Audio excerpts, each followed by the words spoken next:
प्रस्तुत पद्य पंक्तियाँ हमारी पाठ्य पुस्तक के सूरदास द्वारा रचित पद नामक शीर्षक से ली गई हैं और इन पंक्तियों में उद्धव जी गोपियों को सलाह देते हैं योग करने की, किंतु गोपियों को उनके द्वारा दी गई योग की सलाह उपयुक्त नहीं लगती है और गोपियाँ उन्हें क्या जवाब देती हैं। देखिए इन लाइनों में, उद्धव जाहु तुम्हें हम जाने। वो उद्धव जी से कहती हैं कि हम आपको जान गए, पहचान गए।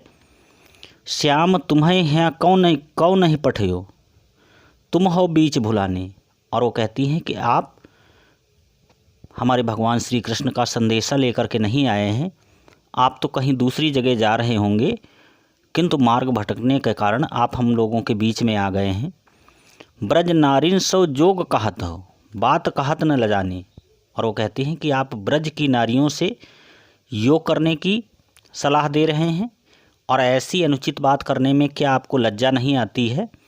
बड़े लोग न विवेक तुम्हारे, ऐसे भय अयाने। और वो कहती हैं कि आप हमसे उम्र में बड़े हैं और आप इस प्रकार की अनुचित बात हमारे साथ कर रहे हैं और ऐसा करने में क्या आपको लज्जा नहीं आती है। हम सौ कही लई हम सही कहे, जिय गुण लेहु सयाने। तो कहती हैं कि हमसे जो आपने बात कही है उसको तो हम किसी प्रकार से सहन कर लेंगे और इसके अतिरिक्त हम कर भी क्या सकते हैं। कहाँ अबला, अबला का अर्थ है यहाँ पर नारी से, कहाँ दशा दिगंबर, दशा दिगंबर का अर्थ है नग्न अवस्था से, अर्थात योग करने की शिक्षा से। तो कहती हैं कहाँ अबला कहाँ दशा दिगंबर मस्ट करो पहचाने। तो कहती हैं कि हम तो नारी हैं और हमसे आप योग करने की शिक्षा दे रहे हैं जो बिल्कुल भी उपयुक्त नहीं है। सांच कहो तुमको अपनी सौं, बूझत बात निदाने। और वो अपनी कसम दे करके उद्धव जी से पूछती हैं कि सूर श्याम जब तुम्हें पठायो तब न कहूँ मुस्काने। वो पूछती हैं कि जब हमारे भगवान श्री कृष्ण ने आपको हमारे पास भेजा था तब क्या वो थोड़ा सा मुस्कराए थे। प्रस्तुत पद्य पंक्तियों में उद्धव जी गोपियों को निर्गुण भक्ति करने के लिए प्रेरित करते हैं, किंतु गोपियाँ इससे नाराज़ हो जाती हैं और ठीक उसी समय एक भौंरा आ जाता है और गोपियाँ भौंरे को देखकर उस पर ही अपनी नाराज़गी उतारने के लिए भौंरे को अपना लक्ष्य बनाती हैं और वे कहती हैं कि हे भौंरे, अब देखिए आगे, निर्गुण कौन देश कौवासी। और वो पूछती हैं कि वह निर्गुण ब्रह्म किस देश का रहने वाला है। मधुकर कही समझाए सौंह दे। और वे अपनी कसम दे करके कहती हैं कि बूझत साँच न हासी। कहती हैं कि ये हंसी की कोई बात नहीं है। को है जनक कौन है जननी। वे पूछती हैं कि उस निर्गुण ब्रह्म का कौन पिता है, उसकी माता कौन है, कौन नारी और उनकी नारी का नाम क्या है। को दासी और उनकी दासी कौन है। कैसे बरन भेष है कैसो, उसका रूप रंग आकार कैसा है तथा उसका आचरण कैसा है। किहि रसमय अभिलाषी, और उसे कौन सा रस पसंद है। पावें गो पुनि कियो आपनो, जोर करेंगो गासी। और वो पूछती हैं कि अगर आप हमसे छल कपट कर रहे होंगे तो उसका फल आपको प्राप्त होगा। सुनत मौन हुए रहे बावरो, सूर सबय मत नासी।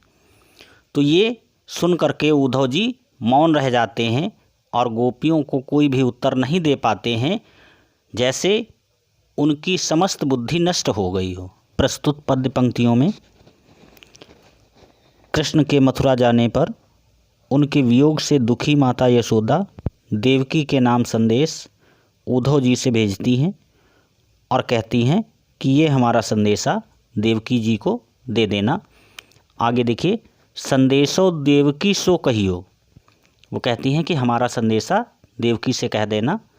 हाँ तो धाय तिहारे सुत की, मया करत ही रहियो। और कहती हैं कि हम तुम्हारे पुत्र की धाय माता हैं और आप हम पर सदैव कृपा बनाए रखिए। यद्यपि टेव तुम जानत उनकी, तव मोहि कही आवे। और कहती हैं कि आप उनकी आदतों से भली भांति परिचित होंगी, किंतु मोहवश मुझे उनकी आदतों के बारे में आपको बतलाना पड़ रहा है, प्रेमवश उनकी आदतों को बताना पड़ रहा है। प्रात होत मेरे लाल लड़ैते, माखन रोटी भावे। और वो कहती हैं कि सुबह के समय हमारे बेटे को माखन और रोटी पसंद आता है। तेल उबटनो अरु तातो जल, ताहि देख भज जाते।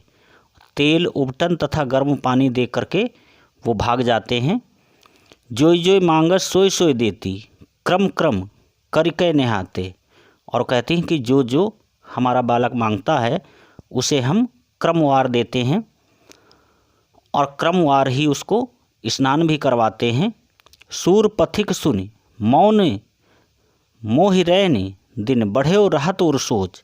और वो कहती हैं कि प्रेमवश मुझे दिन रात ये चिंता बनी रहती है, ये संकोच रहता है।